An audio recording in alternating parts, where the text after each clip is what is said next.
Un regolamento comunale di assegnazione e uso dei beni demaniali marittimi, elaborato da tutti i sindaci della Conferenza del Litorale Veneto. In attesa dei decreti legislativi per il rinnovo delle concessioni,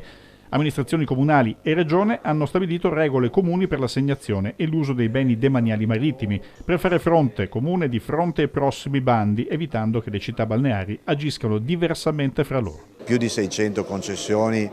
migliaia di posti di lavoro, un indotto economico di miliardi che deve essere preservata. E questo documento che è stato portato oggi all'attenzione è il lavoro che cerca di dare certezza agli imprenditori, sicurezza agli amministratori locali di quello che è il processo che molto probabilmente saremo tenuti ad attuare da qui al 2023. Naturalmente nelle attese di quello che eventualmente il governo deciderà, ma pronti, qualora il governo dovesse nei decreti attuativi avere delle proposte migliorative, ad adeguare questo regolamento per far sì che ci sia le migliori condizioni affinché questo straordinario comparto della nostra economia possa continuare a vivere. Il regolamento può già essere applicato dai singoli comuni, è uno strumento flessibile che può essere aggiornato e modificabile in pochi giorni con le novità normative espresse dal governo centrale. Sono disposizioni attuative di secondo livello, cioè vanno ad integrare la norma statale e la norma regionale per degli aspetti pratici, pubblicazioni, la creazione di questi criteri.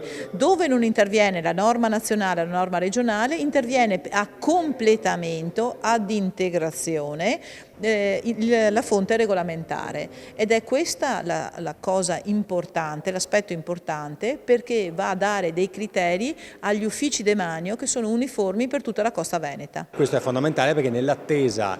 di questi decreti legislativi che andranno a stabilire i criteri per il rinnovo delle concessioni, nel frattempo molti comuni, alcuni hanno già provveduti, altri lo stanno facendo, quindi avere un regolamento unico in tutta la costa per disciplinare alcune situazioni penso che sia un aspetto molto positivo.